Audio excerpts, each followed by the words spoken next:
واقعے کا راوی جو ہے وہ ایک سعودی پولیس افسر ہے.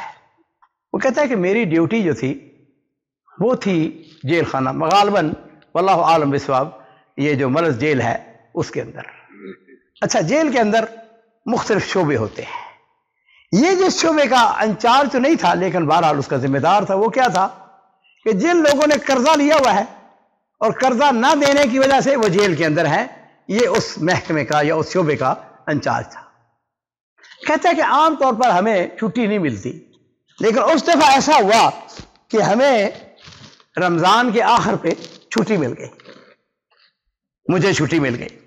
کہتا ہے کہ میں گھر میں آج چھٹیاں شروع ہو گئی تو صبح جس وقت تو معمول پہلا کیا ہوتا تھا، 9 بجے اٹھا، اٹھ کے غسل کیا، لباس پہنا اور دفتر پہنچ گئے. لیکن اسے چھٹی نہیں. کہتا میں نے ادھر ادھر کو کام دیکھا، کوئی کچن میں کام، کوئی فلاں کام کوئی بھی نہیں تھا. میں پریشان ہو گیا، میں نے کیا کروں. کہتا دل میں خیال آیا کہ چلو کسی کو فائدہ پہنچاتے ہیں. اور میں یہاں پر اس موقع پہ نبی کریم صلی اللہ علیہ وسلم، ہم سب کے ماں باپ قربان ہوں، ان کے حدیث کا ذکر کر کے بات کو آگے بڑھاؤں گا. اور آپ نے ارشاد فرمایا احب الناس الی اللہ عز وجل انفعهم للناس. اللہ کو سب سے زیادہ جو پسندیدہ لوگ ہیں وہ کون ہیں؟ جو لوگوں کو نفع پہنچاتے ہیں. اور دوسری بات جو حدیث کے اندر ہے وہ احب الاعمال الی اللہ عز وجل سرور تدخل علی مسلم. اللہ کو سب سے زیادہ پسندیدہ کام ہے وہ کسی مسلمان کو خوشی مہیا کرنا. کہتا ہے میرے دل میں خیال آیا، میں نے کہا چلو دفتر چلتے ہیں. یہاں پہ گھر میں کوئی کام تو ہے نہیں کرنے والا. کہتا میں نے وردی پہنی، دفتر چلا گیا کیونکہ آفیسر تھا. کہتا میں نے اپنا دروازہ کھولا، کمپیوٹر جو ہے اس کو میں نے آن کیا، اور ہر جو ہمارا قیدی ہوتا ہے اس کی فائل ہوتی ہے، اس کا کریکٹر، اس کا اخلاق، اس کا معاملہ، اس کے الزامات اس کے اوپر. کہتا میں ابھی کمپیوٹر کھولا، ٹیلی فون کی گھنٹی بجتی ہے. ایک خاتون گفتگو کر رہی ہے اور گفتگو سے اندازہ ہو گیا کہ تقریباً 50 سال کی ہے. اس خاتون نے کہا کہ میں فلاں بن فلاں بن فلاں کی والدہ بات کر رہی ہوں. میرا بیٹا آپ کے پاس 2 لاکھ ریال اس نے قرضہ لیا ہے، وہ قرضہ نہیں ادا کر سکا، اس وجہ سے اس کو جیل میں ڈالا گیا ہے. اس خاتون نے کہا کہ میں کل سے مسلح پہ بیٹھی ہوئی ہوں. اور یہ بات دیر میں رکھے کہ یہ آخری ایام ہے رمضان شریف کے، تبھی چھٹیاں شروع ہوتی ہیں نا عید کی. میں اللہ سے یہ دعا کر رہی ہوں کہ یا اللہ آج رات، آج شام میرا بیٹا جو ہے وہ میرے ساتھ افطاری کرے. یہ بات ہے تقریباً 10 بجے کی، 10 ساڑھے 10 11. میں نے آپ کو اس لیے فون کیا ہے کہ آپ کے پاس کچھ فائل خیر آتے ہیں جو آپ کو فنڈز دیتے ہیں اور آپ لوگوں کو رہائش دیتے ہیں. آپ کی مہربانی میرا جو بیٹا ہے اس کو پریفرنس دیں. کہتا ہے میں نے پوچھا کیوں؟ آخر اور بھی تو قیدی ہیں. اس نے کہا اس کے 5 بھائی ہیں جو ہینڈی کیپ ہیں، اور 5 بھائی جو ہیں ان کی یہ کفالت کرتا ہے، اور اسی وجہ سے یہ کہیں نوکری بھی نہیں کر رہا ہے، بعد اس کا فوت ہو چکا ہے. کہتا ہے کہ جب میں نے یہ بات سنی تو میں نے اس کا ٹیلی فون نمبر لیا، اپنے پاس سامنے رکھ لیا. اب میں سوچنے لگ گیا. کہتا ہے میں سوچ رہا ہوں، اتنی دیر میں کسی نے دروازہ کھولا. میں نے دیکھا ہمارا ایک دفتر کا ایک ہمارا زمیل اندر داخل ہوا. اس نے کہا ابو محمد تو یہاں پہ بیٹھا ہوا ہے؟ مجھے تو یہ تھا کہ تجھے چھٹیاں ہیں، تو گھر پہ ہوگا. میں نے کہا نہیں یار، بس میں گھر میں فارغ بیٹھا. اس نے کہا الحمدللہ بڑا اچھا ہوا ہے. ایسا ہے، اور یہ وہ شخص تھا جس کو اللہ نے خوب دے رکھا تھا. اس نے اپنی جیب سے 40,000 ریال نکالے. اس نے کہا یہ 40,000 ریال ہیں، اور ایسا کرو کہ دیکھو کچھ قیدی جن کے اوپر تھوڑے تھوڑے ہیں ان کو جو ہے جو دیکھے تو ان کو جان چھڑائے. کہتا ہے میں نے اسے کہا کہ ابھی تھوڑی دیر پہلے ایک اماں کا فون آیا تھا اور اس کا قضیہ یہ ہے. اس نے کہا اگر یہ معاملہ ہے تو یہ 40,000 ریال جو ہے اس کو دے دو، اس کو چھڑواؤ. کہتا ہے اتنی دیر میں زور کی اذان ہو گئی. کہتا ہے میں مسجد میں چلا گیا، میں نے اللہ سے دعا کی، اور اللہ تعالیٰ کیا فرماتا ہے وَقَالَ رَبُّكُمْ ادْعُونِي أَسْتَجِبْ لَكُمْ. اللہ کہتے ہیں کہ مجھ کو پکارو، میں تمہاری دعا کو قبول کرنے والا ہوں. کہتا ہے نماز سے فارغ ہو کے جب آیا، ٹیلی فون کی گھنٹی پھر بجی.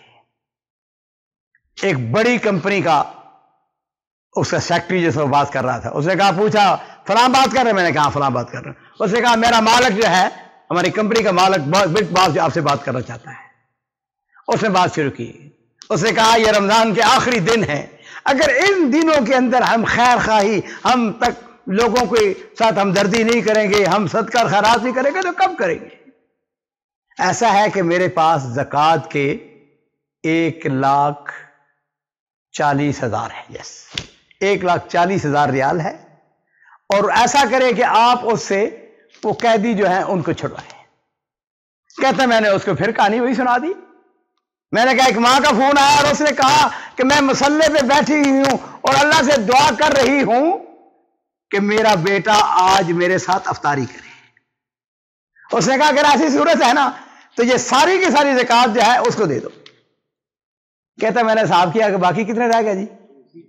20,000 ریال رہ گئے۔ کہتا کہ میں نے اس کو کمپیوٹر فائل کے اندر دیکھا کہ جس نے پیسہ لینا ہے انتہائی سخت آدمی ہے، وہ پیسہ چھوڑنے کے لیے تیار نہیں ہے، لیکن کہتا ہے کہ میں نے اس کو ٹیلی فون بنایا۔ میں نے اسے کہا کہ بھائی یہ رمضان کا مہینہ ہے، آخری ایام ہے، صدقہ خیرات نیکی تقوی فلاں، اور میں نے اس کی قیدی کے بارے میں بتایا کہ اس کی یہ مجبوری ہے، یہ حالات ہے۔ کہنے لگا واللہ مجھے نہیں پتا تھا کہ اس کے 5 بھائی جو ہے وہ ہینڈی کیپ ہیں۔ میں نے اسے کہا کہ ایسا 20,000 چھوڑتے اس کو؟ اس نے کہا بالکل چھوڑتا ہوں۔ کہتا میں نے اسے کہا کہ میرے ابھی آ جاؤ۔ لو جی وہ کہتا ہے کہ اس دوران میں نے اس کے پیپر تیار کرنے شروع کر دیے۔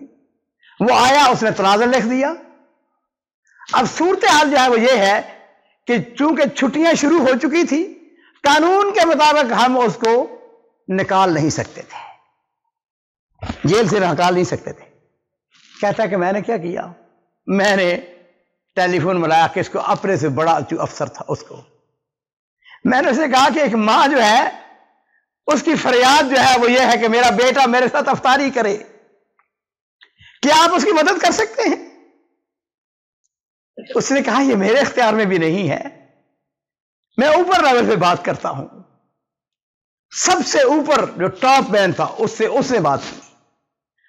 اس نے کہا قانون تو اس بات کی اجازت نہیں دیتا ہے، لیکن ایک ماں کی دعائیں جو ہیں اس کا تقاضا جو ہے وہ یہ ہے کہ ہم اس کو استثناء دیتے ہیں۔ اب ایسا کریں اس کو رہا کر دیں اور اس سے کہیں کہ عید کے بعد فارمیلٹی جو ہے اس کو آ کے پورا کریں۔ شام ہونے والی تھی، تقریباً عصر کے بعد کا وقت ہو گیا تھا۔ کہتے میں نے سوچا، میں نے کہا کہ میں اپنی والدہ جو ہے اس کو اس خوشی کے اندر شریک کروں۔ میں نے سارا قضیہ جو ہے وہ اپنے اسسٹنٹ کے سپرد کیا اور اس آدمی کو بلایا جو قیدی تھا۔ میں نے اسے کہا تیری ماں کی ساری دعائیں قبول ہو گئی ہیں۔ وقال ربکم ادعونی استجب۔ اب میں نے آپ کو بتایا محسن کس کو کہتے ہیں؟ اب خود اندازہ کریں یہ محسن ہے کہ نہیں؟ یہ ہے محسن۔ واللہ یحب المحسنین، اللہ محسنین کو پسند کرتا ہے۔ کہتا ہے ادھر اس کو رہائی دلائی اور ادھر میں بھاگتا ہوا اپنی والدہ کے پاس گیا۔ میں نے اپنی والدہ سے کہا اماں آپ ایسا کریں، یہ بڑا خوشی کا موقع ہے، آپ یہ جو قیدی ہے اس کی والدہ کا یہ ٹیلی فون نمبر ہے، آپ اس کو خوشخبری سنائیں کہ تیرا بیٹا جو ہے وہ تیرے ساتھ افطاری کرنے کے لیے گھر سے نکل چکا ہے۔ کہتا ہے جب میری ماں نے دیکھا نا قضیہ سنا، اس نے کہا 5,000 ریال میں اپنی طرف سے اس کو مبارکباد اور عید کے طور پر اس کو پیش کرتا ہوں۔ بہت سارے واقعات، بہت ساری باتیں۔ میں یہ کہوں گا کہ قرآن جو ہم کو سکھاتا ہے وہ یہ ہے کہ محسن بنے، لوگوں کے ساتھ خیر خواہی کریں، لوگوں کے ساتھ ہمدردی کریں۔ اور یہ جو حدیث میں نے آپ کو سامنے رکھی تھی، اس حدیث کا تتمہ سن کے بات کو ختم کروں گا، اور وہ یہ ہے کہ نبی کریم صلی اللہ علیہ وسلم نے ارشاد فرمایا وَأَحَبُّ الْأَعْمَالِ عِنْدَ اللَّهِ عَزَّ وَجَلَّ سُرُورًا تُدْخِلُ عَلَى مُسْلِمٍ۔ اللہ کو سب سے پسندیدہ کام یہ ہے کسی مسلمان کو خوشی مہیا کرنا، اس کو سرور دینا۔ کیوں جی اس نے سرور دیا کہ نہیں ماں کو؟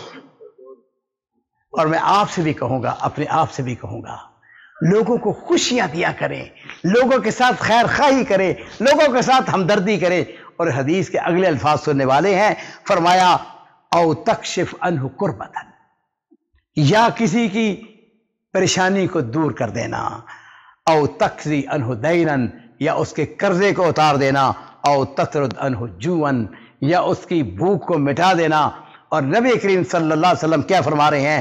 فرمایا وَلَئِنْ أَمْشِي مَا أَخِيَ الْمُسْلِمِ فِي حَاجَةٍ، آپ نے فرمایا کہ میں کسی مسلمان بھائی کے ساتھ اس کی کسی حاجت کو پورا کرنے کے لیے اس کے ساتھ چلوں، فرمایا احب علی من ان آتک فی هذا المسجد شہرا، فرمایا کہ مجھے اس بات سے زیادہ پسند ہے کہ میں مسجد نبوی کے اندر 1 مہینہ تک اعتکاف کروں۔ یہ کون کہہ رہا ہے؟ عبد المبارک نہیں کہہ رہا ہے، کائنات کے امام صلی اللہ علیہ وسلم کہہ رہے ہیں خیر الناس من ينفع الناس، سب سے بہتر وہ لوگ ہیں جو لوگوں کو نفع پہنچاتے ہیں۔ میرے عزیزوں، میرے بچوں، میرے ساتھیوں، میرے بزرگوں، میرے بھائیوں، آپ بڑے ہی اعلی اخلاق والے ہیں، اپنے کردار کو، اپنے اخلاق کو اور زیادہ اونچا کریں، اور ہمیشہ اس اموی سردار کے الفاظ کو یاد رکھے، ہمیں کوئی نہیں جانتا ہم کون ہیں، لیکن ہم جانتے ہیں کہ ہم کون ہیں۔